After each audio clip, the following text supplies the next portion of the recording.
ఓం శ్రీ గురుభ్యో నమ. ఆదిత్యాది నవగ్రహ దేవతాభ్యో నమ. శ్రీ పరాభవ నామ సంవత్సరం మిథున రాశి వారికి ఏ విధంగా ఉందో మనం తెలుసుకుందాం.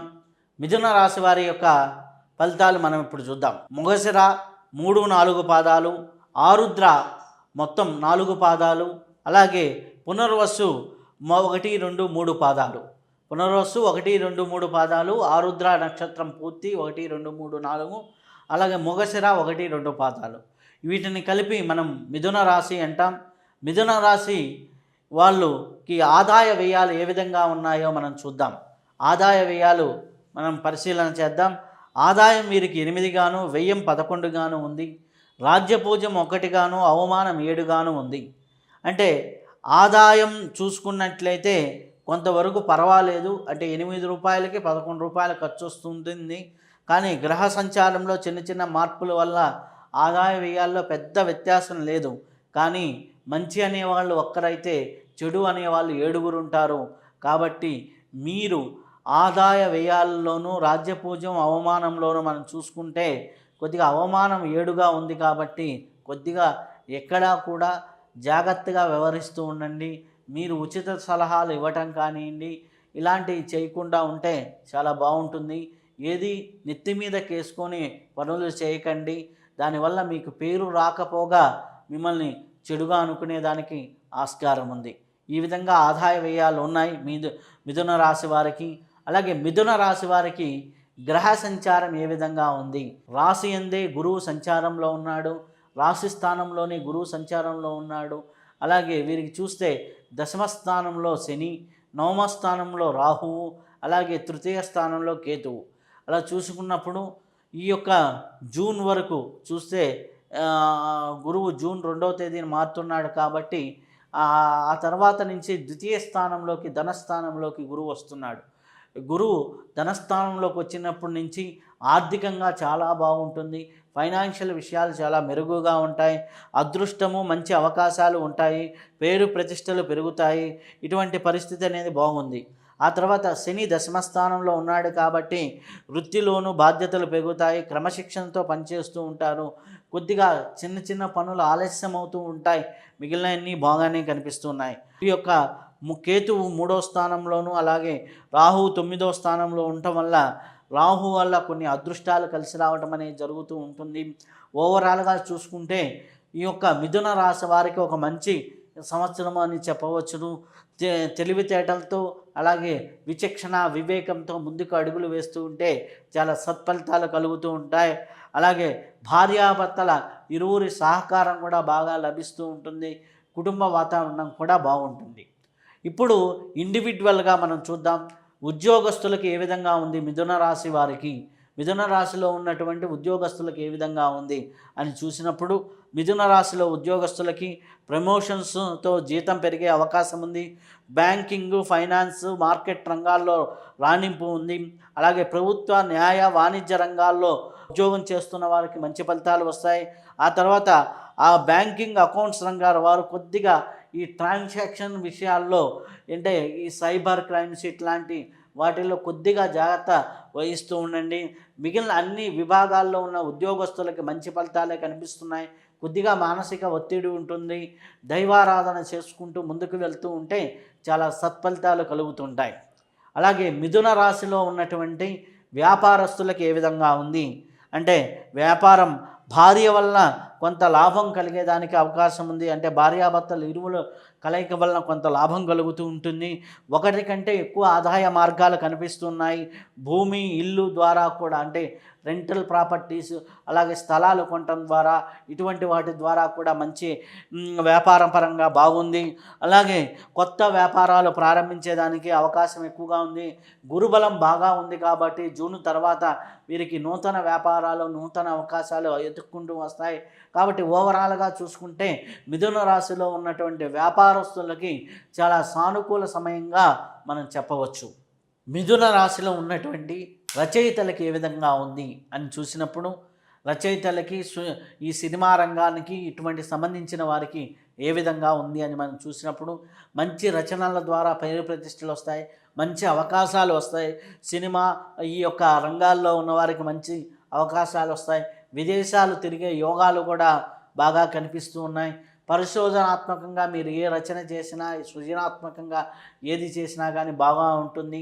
అలాగే టీవీ మీడియాను ఇట్లా మీడియా రంగంలో పనిచేస్తున్న ప్రతి ఒక్కరికి కూడా మంచి అవకాశాలు మిథున రాశిలో ఉన్నవారికి కనిపిస్తున్నాయి. ఆర్థికంగానూ బాగుంది కాబట్టి ఎటువంటి ఇబ్బంది లేదు. జాగ్రత్తగా ఈ యొక్క సంవత్సరాన్ని ప్లాన్ చేసుకుంటే చాలా అద్భుతమైనటువంటి ఫలితాలు మిథున రాశి వారికి ఉన్నాయి. అలాగే మిథున రాశిలో ఉన్నటువంటి విద్యార్థులకు ఏ విధంగా ఉంది అని మనం పరిశీలన చేసినప్పుడు జ్ఞాపక శక్తి బలపడుతూ ఉంటుంది. అలాగే పోటీ పరీక్షల్లో మంచిగా రాణిస్తారు. ఉన్నత చదువుల్లో మంచి అవకాశాలు వస్తాయి.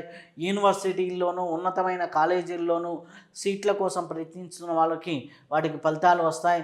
విద్యాపరంగా మంచి అవకాశాలు అనుకున్న దానికంటే కొద్దిగా మెరుగైన ఫలితాలు కనిపిస్తూ ఉంటాయి. మెరుగైన రిజల్ట్స్ రావడం అనేది జరుగుతూ ఉంటుంది. వీరికి అనుకూలంగా చాలా వరకు విద్యార్థులకి బాగా ఫలితాలు కనిపిస్తూ ఉన్నాయి. మిథున రాశిలో ఉన్నటువంటి వారికి కుటుంబ వాతావరణం ఏ విధంగా ఉంటుంది అని చూసినప్పుడు కుటుంబంలో వివాహాది శుభకార్యాలు జరుగుతాయి. కుటుంబంలో ఆర్థికంగా బలపడుతుంది. కుటుంబంలో ఆనందకరమైనటువంటి వాతావరణం ఉంటుంది. పెద్దలని గౌరవిస్తారు. బంధువర్గంలో కలయికలు జరుగుతుంటాయి. తల్లిదండ్రులకి కొంత దూరంగా ఉండవలసిన పరిస్థితులు కనిపిస్తూ ఉంటాయి. కాకపోతే అన్ని విధాలుగా ఆనందకరమైనటువంటి పరిస్థితుల్లో ఉన్నాయి. కాబట్టి ఓవరాల్గా మిథున రాశిలో ఉన్నవారికి కుటుంబ వాతావరణం అనేది చాలా బాగుంది. అలాగే మిథున రాశి వాళ్ళలో ఉన్నటువంటి వారికి ఆర్థిక పరిస్థితి ఏ విధంగా ఉంది అని చూసినప్పుడు ఆదాయం బాగానే ఉంది. గతంతో పోల్చుకుంటే ఈ సంవత్సరం ఆదాయం మెరుగుదల అనేది బాగా ఉంటుంది. అలాగే విలాసవంతమైన జీవితం కూడా ఉంటుంది. ఖర్చులు అదుపులో పెట్టుకోకపోతే కొన్ని నష్టాలను సవిచూసేదానికి ఆస్కారం ఎక్కువగా ఉంది. కాబట్టి ఇది నాకు అవసరమా, ఈ పని నాకు అవసరమా అని ఆచిచూసి అడుగులు వేస్తూ ఉంటే, ముందుకు వెళ్తూ ఉంటే సరిపోతూ ఉంటుంది. అలాగే మిథున రాశిలో ఉన్నవారికి ఆరోగ్య పరిస్థితి ఏ విధంగా ఉంది అని చూసినప్పుడు గతంతో పోలిస్తే ఆరోగ్యపరంగా చాలా మెరుగుదల కనిపిస్తూ ఉంది. ఒత్తిడిని నియంత్రిస్తే చాలా సమస్యలకి దూరం అవుతారు. బీపీలు షుగర్లు కూడా తగ్గేదానికి ఆస్కారం ఎక్కువగా ఉంది. బ్యాలెన్స్ అయినటువంటి ఆరోగ్యం ఉంటుంది. నిత్య కృత్యాల్లో కొద్దిగా ప్రాణాయామాలు ధ్యానాన్ని యాడ్ చేసుకుంటే ఇంకా అద్భుతమైనటువంటి ఫలితాలు ఆరోగ్యపరంగా పొందేదానికి ఆస్కారం ఎక్కువగా ఉంది. మిథున రాశి వారు తీసుకోవాల్సిన జాగ్రత్తలు ఏంటి అన్నప్పుడు ఈ సంవత్సర కాలంలో అధికంగా ఆత్మవిశ్వాసంతో ఓవర్ కాన్ఫిడెన్స్తో కొన్ని మిస్టేక్స్ చేస్తూ ఉంటారు. అలాగే ఆర్థిక రిస్కులు అంటే ఏమవుతుందిలే ఈ వ్యాపారంలో కలిసి వస్తుంది ఇంకోటి పెడదామని ఓవర్గా ఫ్రాంచైజీస్ ఓవర్గా ఓపెన్ చేయటం వల్ల కొద్దిగా ఇబ్బంది ఉంటుంది. మాటతో వివాదాలు కొని తెచ్చుకుంటారు. మాట తీరులో మార్పు లేకపోతే కొద్దిగా వివాదాలు కొని తెచ్చుకునే దానికి ఆస్కారం ఎక్కువగా ఉంది. మీరు తీసుకునేటటువంటి విషయాల్లో కొద్దిగా జాగ్రత్తలు తీసుకోండి. అంటే చేసేటటువంటి పనుల్లో కొద్దిగా జాగ్రత్తగా తీసుకుని నిర్ణయాల్లో కొద్దిగా జాగ్రత్త తీసుకుంటూ ఉంటే సరిపోతుంది. ఎవరితో అయినా మాట్లాడేటప్పుడు ఓవర్ కాన్ఫిడెన్స్తో కాకుండా బ్యాలెన్స్డ్గా మాట్లాడుతూ ఉంటే ఈ జాగ్రత్తలు తీసుకుంటే మిథున రాశి వారికి ఈ యొక్క సంవత్సరం క్షేమంగానే జరుగుతుంది. అలాగే మిథున రాశి వారికి అదృష్టాన్ని ఇచ్చేటటువంటి వారాలు ఏమిటి, అదృష్టాన్ని ఇచ్చేటటువంటివి ఏమిటి అన్నప్పుడు వీరికి అదృష్టాన్ని ఇచ్చే సంఖ్య 5. అలాగే వీరికి శుభాన్ని కలిగించేది 3, 5 తేదీలు బాగా శుభాన్ని కలిగిస్తూ ఉన్నాయి. అలాగే ఆదివారం, బుధవారం, శుక్రవారాలు బాగా కలిసి వస్తూ ఉన్నాయి. కాబట్టి ఈ తేదీల్లో ఏదైనా మీరు చేస్తూ ఉంటే చాలా మంచి ఫలితాలు పొందుతూ ఉంటారు. ఓవరాల్గా చూసుకుంటే మిథున రాశి వారికి యోగకాలంగా చెప్పవచ్చును. తెలివి మాట అనుకూలతతో మాట యొక్క ఇదితో ముందుకు వెళ్తూ ఉంటే చాలా సత్ఫలితాలు ఉంటాయి. కుటుంబ వాతావరణం కూడా చాలా బాగుంది కాబట్టి ముందుకు వెళ్ళవచ్చును. అలాగే మిథున రాశిలో ఉన్నవారికి ఎటువంటి రెమెడీస్ చేసుకుంటే సరిపోతుంది అంటే మిథున రాశి వారు సహజంగానే ఈ యొక్క సంవత్సరం అనుకూలమైనటువంటి ఫలితాలు ఉన్నాయి కాబట్టి బుధవారం నాడు విష్ణు సహస్రనామ పారాయణ, అలాగే పెద్దలకి సేవతో కొంత కర్మ క్లియర్ అవుతూ ఉంటుంది కాబట్టి సేవను చేసుకుంటూ ఉంటాం. అలాగే మనకి శివారాధన చేసుకుంటూ ఉంటాం. ఇలా మనం నిత్య కృత్యాల్లో దైవారాధనని యాడ్ చేసుకుంటూ వెళ్తూ ఉంటే చాలా అద్భుతమైన ఫలితాలు వస్తాయి. గోచార రీత్యా మనం ఈ రెమెడీస్ చెప్పడం జరిగింది. అలాగే సంపూర్ణమైనటువంటి జాతకాన్ని పరిశీలన చేసుకొని ఆ రెమెడీస్ని కూడా యాడ్ చేసుకొని ముందుకు వెళ్తూ ఉంటే జీవితం చాలా అద్భుతంగా ఉంటుంది. అద్భుతమైన ఫలితాలు వస్తూ ఉంటాయి. ఈ యొక్క మిథున రాశి వారు అన్ని విధాలుగా ఆరోగ్య ఐశ్వర్యాలతో ఉండాలని కోరుకుంటూ శుభం భూయా, సర్వే జనా సుఖినో భవంతు.